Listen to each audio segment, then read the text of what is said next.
Dengan sukacita kami menyapa seluruh umat Tuhan, Bapak Ibu, Saudara-saudara segenap jemaat dimanapun kita berada. Shalom, salam sejahtera bagi Bapak Ibu semua. Kami berharap ada sukacita di antara kita bersama, sekalipun banyak hal yang sering tidak bisa membuat kita bersukacita. Tetapi di dalam Tuhan tetap ada sukacita. Semoga kita bisa mengaminkan itu. Rencana Tuhan itu begitu sangat indah, sekalipun harus terkadang melalui hal-hal yang begitu sangat rumit.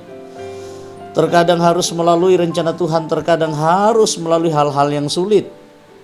Terkadang harus melalui pergumulan-pergumulan, bahkan penderitaan sekalipun.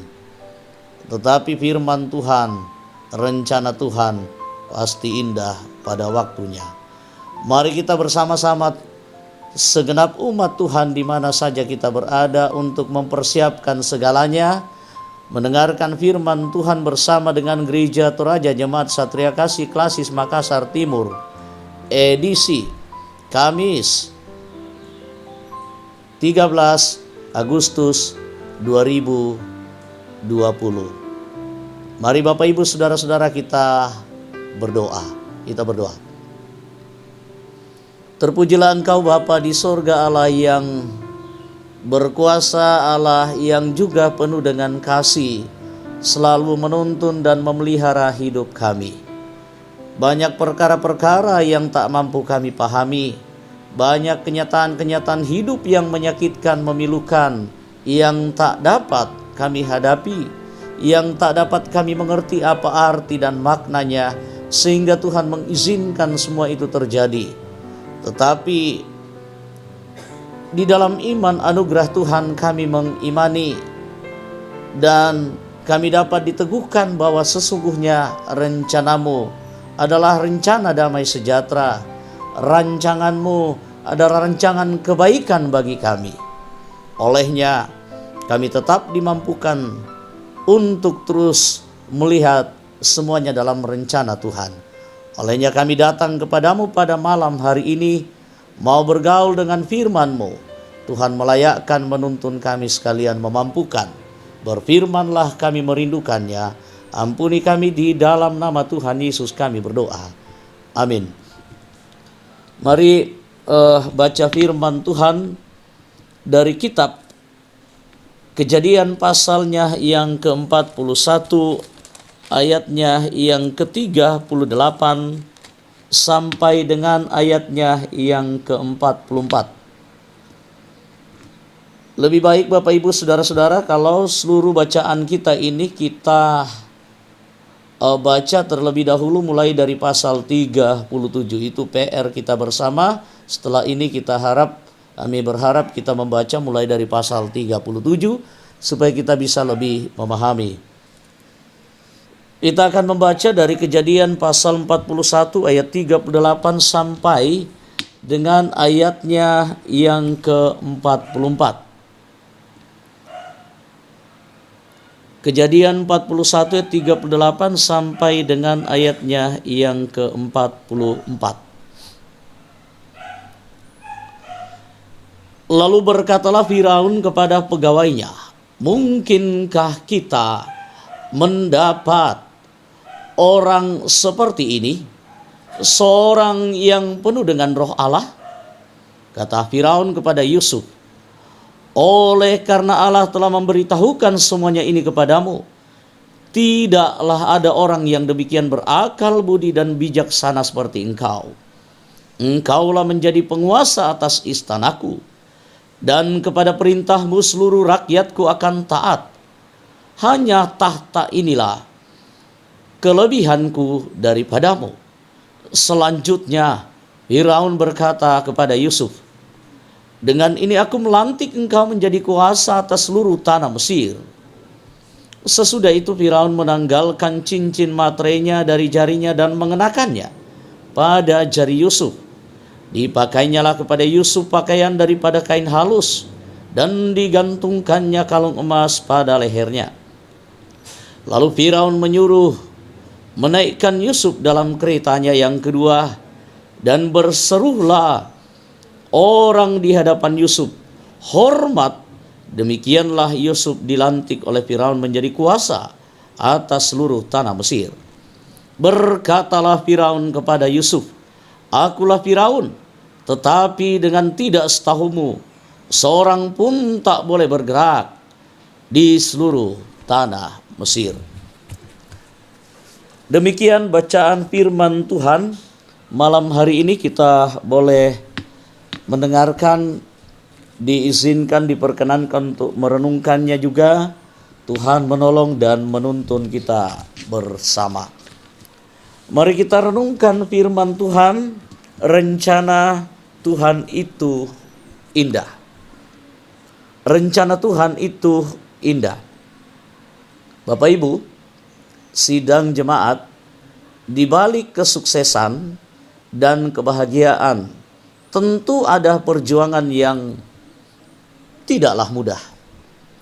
Di balik kesuksesan dan kebahagiaan ada begitu banyak perjuangan. Terkadang orang jatuh bangun berusaha, bahkan tak sedikit beban, pergumulan dan cobaan datang silih berganti. Bahkan terkadang kita harus tertatih-tatih, penuh dengan kegagalan, penderitaan merangkak di dalam perjuangan untuk menjalani hidup ini lebih baik. Dahulu orang tua kita rela berjalan berkilo-kilometer untuk merubah nasibnya. Dahulu orang tua kita rela dengan berbagai macam cara untuk berjuang supaya hidupnya lebih baik. Ada yang merantau dengan hanya sedikit bekal. Ada yang bahkan merantau dengan begitu sangat nekat. Perjuangan itu tidaklah mudah untuk merubah keadaan ini. Tanya kepada Lionel Messi, Bapak Ibu Saudara-saudara, bagaimana dia berjuang menjadi pemain sepak bola yang begitu sangat handal. Tanya kepada Cristiano Ronaldo. Tanya kepada Chris John. Tanya kepada Mike Tyson. Tanya juga kepada seorang mantan Menteri Keuangan Amerika Serikat pada zaman pemerintahan Presiden Jimmy Carter. Seorang anak perempuan miskin bisu, tak punya ayah, yang bernama Asi Tyler Martin. Dengan berjuang dan motivasi dari firman Tuhan bahwa Tuhan mengasihinya, Tuhan menganugerahkannya kehidupan yang lebih baik, bangkitlah. Dan dia berjuang sekalipun dia harus tertatih-tatih. Tanya kepada seorang Albert Einstein, berapa kali dia mencoba untuk bangkit. Dan orang-orang sukses yang lainnya. Lalu kita diberi kesempatan malam hari ini untuk menanyakan lebih jauh lagi berapa pertanyaan yang kita anggap penting. Kenapa Yusuf begitu sangat luar biasa menjadi penguasa yang begitu sangat berpengaruh pada zaman Firaun. Yang membedakan tinggal sedikit hanya tahta. Menurut Firaun, kedudukan seorang Yusuf dibandingkan dengan Firaun. Seorang asing di negeri asing yang bisa diperhitungkan mendapatkan menduduki jabatan yang begitu sangat tinggi, mendapatkan kegemilangan kesuksesan yang begitu sangat luar biasa. Lalu rahasianya apa? Ada ndak kiat-kiatnya? Biasanya kan kalau ada orang sukses ditanya kiatnya apa. Kalau Jack Ma yang ditanya ini, dia akan berbicara Kerja keras, fighting spirit. Mencoba dan terus mencoba. Dan lain sebagainya.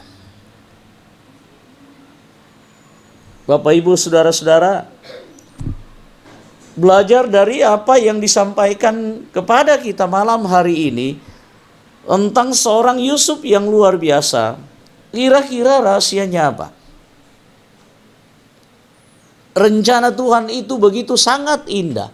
Lalu kita menengok sebelum peristiwa itu.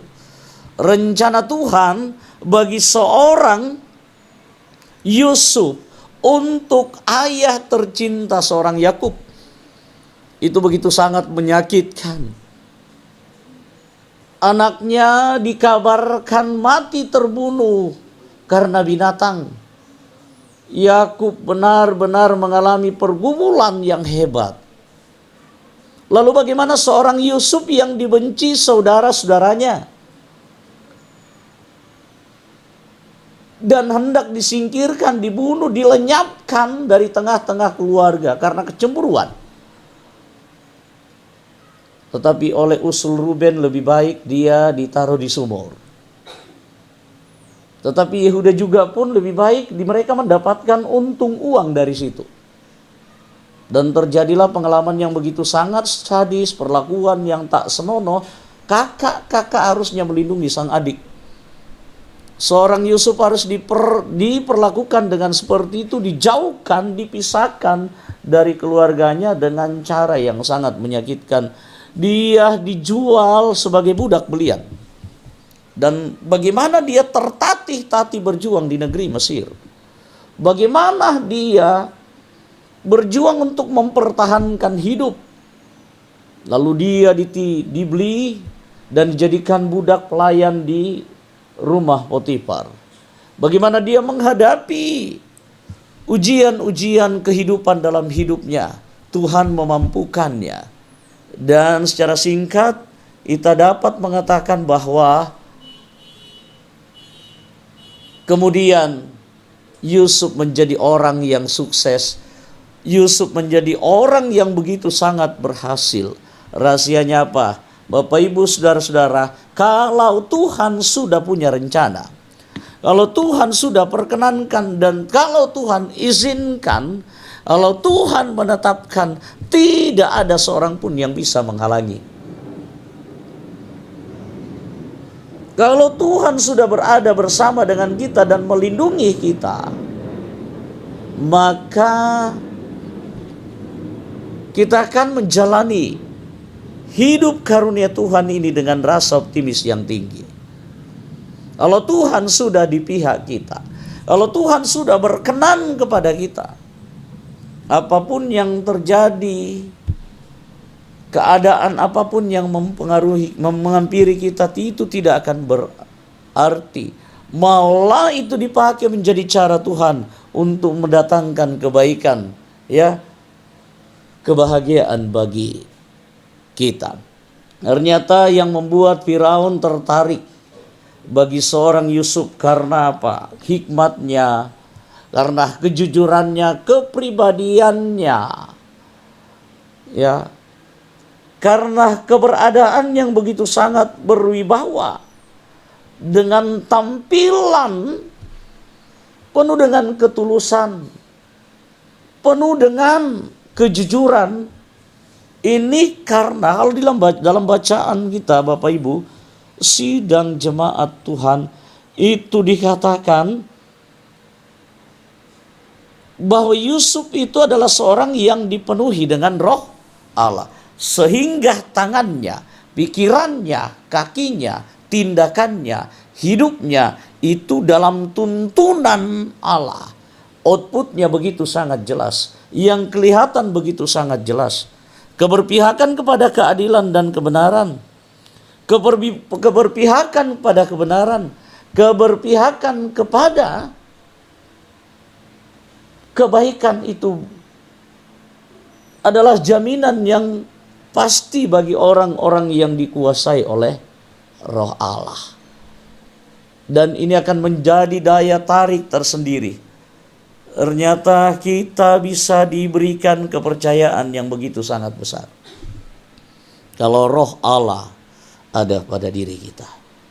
Tapi terkadang Bapak Ibu Saudara-saudara, banyak hal yang mengaburkan pandangan kita, pikiran kita, menimbulkan keraguan-raguan dan bahkan keputusasaan.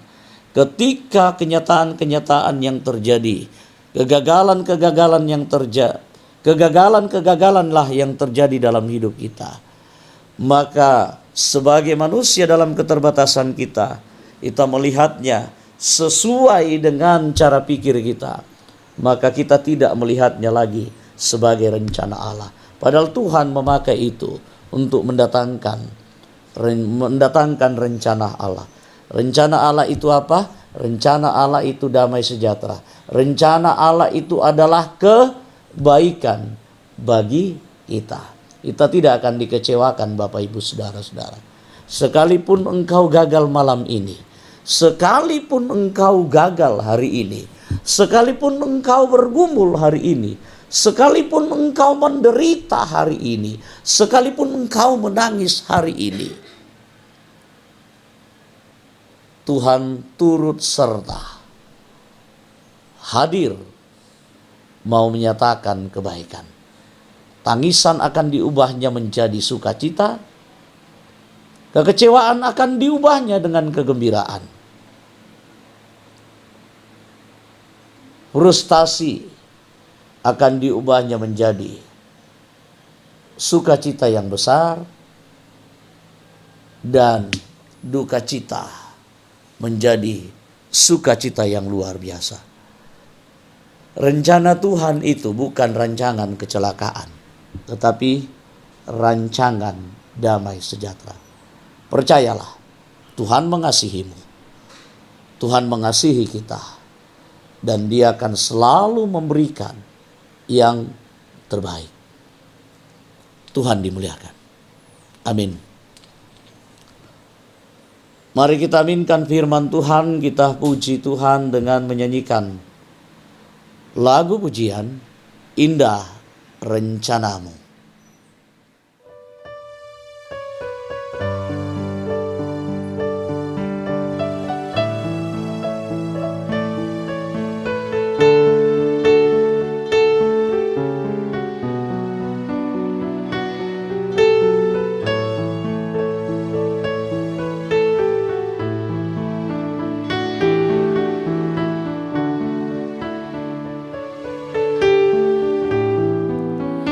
Indah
Puji syukur kepada Tuhan, mari kita menyatakan ungkapan syukur kita kepada Tuhan atas kasih-Nya, kebaikan-Nya, firman-Nya malam hari ini. Mari kita satu dalam doa. Kita berdoa. Indah rencana-Mu Tuhan di dalam hidup kami. Dan rencana-Mu adalah rancangan kebaikan, kesejahteraan, bukan rencana atau rancangan kecelakaan. Kami percaya itu. Kenyataan-kenyataan pahit Engkau pakai untuk membentuk karakter kami.